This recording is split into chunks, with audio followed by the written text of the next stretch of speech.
नमस्कार दोस्तों, आप सभी लोग का हमारे चैनल में स्वागत है। दोस्तों, आज मेरे और मेरे हस्बैंड दोनों लोग का एक ही साथ एक ही तारीख में ऐसा संयोग है कि हम लोगों का एक ही दिन जन्मदिन का तिथि पड़ा है और हम लोग मनाते हैं। और इससे पहले तो मैं नहीं मनाती थी, सिर्फ मैं, मेरी बहन मायके में मेरा जन्मदिन बहुत उत्सव से मनाती थी। और इसके बाद अब मेरे बच्चे लोग हम लोग को एक तरह से सरप्राइज पार्टी की तरह ही ये देते हैं। मैं कुछ भी नहीं करती हूँ, जितना भी डेकोरेशन होता है मेरी बिटिया करती है, मेरा बेटा करता है और मेरे देवरानी के लड़के हैं वो करते हैं और बहुत अच्छा लगता है। और इस बार मेरे जन्मदिन पे सबसे पहला फ़ोन मेरे डैडी जी का आता था, अब नहीं उनका फ़ोन आया क्योंकि वो अब इस दुनिया में नहीं है। पर मेरी बहन ने मुझे रात को 11 बजे फ़ोन करके बोला, दीदी हैप्पी बर्थडे, आज आपका जन्मदिन था। थोड़ा मन उदास था, फिर भी कोई बात नहीं, बच्चों की खुशी है और मैं उनको उदास नहीं कर सकती थी, इसीलिए मेरे लड़के ने बहुत मेहनत की थी। मुझे और मेरे पति को एक तरह से इस पार्टी को मनाने के लिए बहुत उन्होंने फोर्स भी किया कि नहीं मम्मी, आपको मनाना है और करना है और हम लोग सारी तैयारी करेंगे, सिर्फ आप लोग आइएगा और केक काटिएगा और अपनी इस जन्मदिन की पार्टी को बहुत ही अच्छे से आप लोग मनाइए। क्योंकि मैं इस साल हूँ, हो सकता है अगले साल मैं कहीं और जॉब करने निकल जाऊँ, समय से न रहूँ, तो मैं बोली चलो ठीक है। और वो जितने इनके दोस्त थे सबको चुपके से बुला लिया था, वो लोग भी आए तो बहुत अच्छा लगा। और बोले क्या भैया आज अकेले अकेले मना रहे हो? तो मैं बोली नहीं, आप लोग तो अब आ चुके हैं, अब तो सभी लोग आ गए हैं, अब तो कोई बात ही नहीं है। तो यहाँ पे हम लोग का जन्मदिन पे मैं पहले उनको केक खिला रही हूँ। मैं बोली कि आप डबल क्यों लाए? तो बोला कि नहीं, एक डैडी का अलग रहेगा, मम्मी का अलग रहेगा। बोले हम दोनों बटेन हुए नहीं है भाई, एक ही केक से हो गया होता। लेकिन वो इतना खुश था और बहुत मेहनत करता है और ये अपने दोस्तों को केक खिला रहे हैं, फोटो खींचा जा रहा है और ये लोग बहुत हंस भी रहे हैं और मजाक जगह जगह हो रहा है, वो लोग कर रहे हैं। थोड़ा मुझे शर्म आ रही है क्योंकि मैं सामने वैसे तो बहुत बार नहीं आती हूँ, पर जब अब उस फंक्शन को किया जा रहा है तो वहाँ मुझे रहना ज़रूरी है। और हम ही दोनों लोग का जन्मदिन मनाया जा रहा है तो हम लोग कहाँ जा सकते हैं। और ये केक अपना उठा लिया है, मेरे तो पूरे हाथ में क्रीम लग गया था केक का, क्योंकि सारे बच्चों को खिला रही थी और वो लोग भी बहुत खुश थे। और यहाँ पे जो खड़े हैं इनके दोस्त पत्रकार हैं, वो दैनिक जागरण के, और बोल रहे हैं कि भाभी को पहले खिलाइए। मैं बोली नहीं, पहले भैया को खिला दीजिए।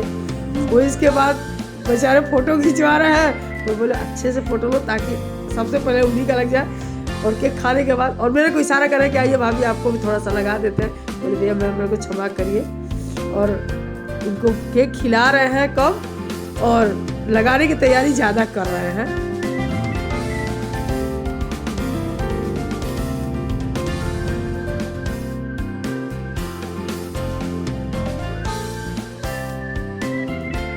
और यहाँ पे हमारे देवरानी की जो बच्चियाँ हैं वो भी आई हुई हैं, तो बोल रही हैं कि बड़ी मम्मी हम लोग भी आपके जन्मदिन में, ये सब मुझे बोली अरे शाम को बड़ी मम्मी हैप्पी बर्थडे, आपका और डैडी का तो बर्थडे है। मैं किसी को बोली नहीं थी, फिर भी बोली। मैं बोली अब आप जब जान चुके हो तो सभी लोग इस पार्टी में आमंत्रित हो और आ जाओ आप लोग बेटा।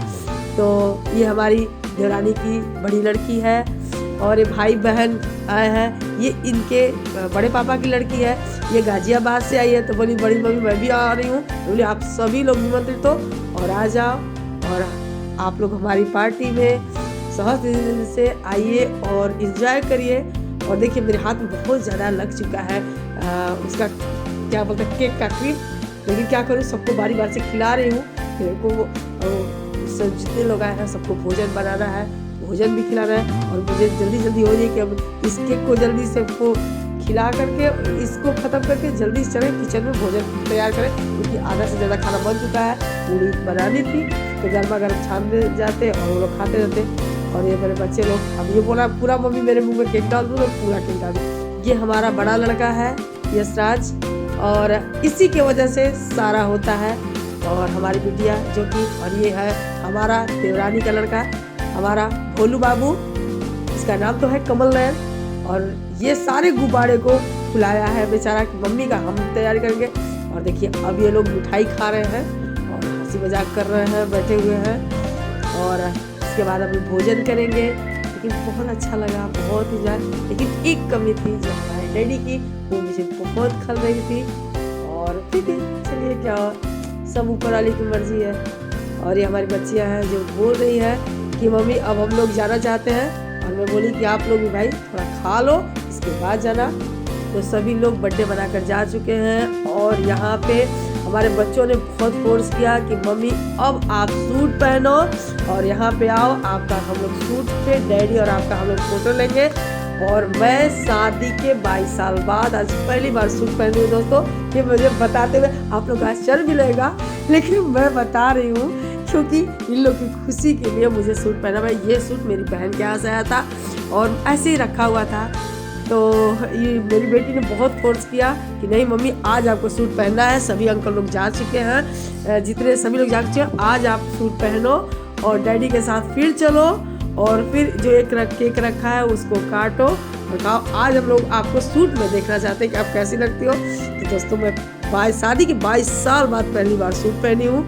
और ये लोग फोटो ले रहे हैं और बोल रहे हैं कि मम्मी मेरी बहुत अच्छी लग रही है, बताओ मेरी मम्मी कोई सूट नहीं पहनती है। तो मैं गांव में हूँ दोस्तों और मुझे सर पे पल्लू लेकर घर में से बाहर निकलना पड़ता है, सारे काम करने पड़ते हैं। तो मैं अपनी मर्यादा से बाहर नहीं जा सकती हूँ, इसीलिए मैं साड़ी पहनती हूँ। और कहती कि शादी के 22 साल बाद सूट पहनी हूँ। मुझे भी अजीब लग रहा है कि बच्चों की खुशी के लिए मैंने पहना, क्योंकि लोग का मन भाई दुखी न हो। ये लोग मेरे जन्मदिन को लेकर बहुत ही मेहनत किए थे। और ये मेरी देवरानी है। अब जब सभी लोग जा चुके हैं तो मेरी देवरानी आई है मेरे हाथ से केक खाने, मुझे खिलाने। और इसके बाद हम लोग भोजन करेंगे। रात को 10, साढ़े 10, 11 बज चुका है। ठंडी बहुत ज़्यादा है और सब लोग कपकपी वाली ठंडी है। और इसके बाद ये भी मैं भी बोली कि जल्दी से आप भी खा लो ताकि आपको भी घर जाना है। और घर थोड़ा दूर पर है, गाँव में ही है, पर वो पुरानी बस्ती की जाना था। तो बोली दीदी मुझे जल्दी करिए। तो अब ये मेरा लड़का है और बोल रहा है कि बताओ मम्मी मेरी इतनी अच्छी सूट में लगती है और कभी नहीं पहनती। आज हम लोग इतने बड़े बड़े हो गए, पहली बार मम्मी को अपने सूट में देख रहे हैं। तो बताइए मैं गांव में रहती हूँ और सूट पहन के कहाँ जाऊँगी।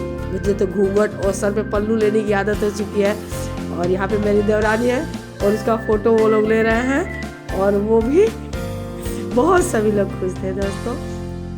तो दोस्तों भगवान करे आप लोग को भी मेरे बच्चों जैसे ही बच्चे हों जो कि हर खुशी को अपनी खुशी समझ के माता पिता को पहला स्थान दे करके और जन्मदिन सेलिब्रेट करें।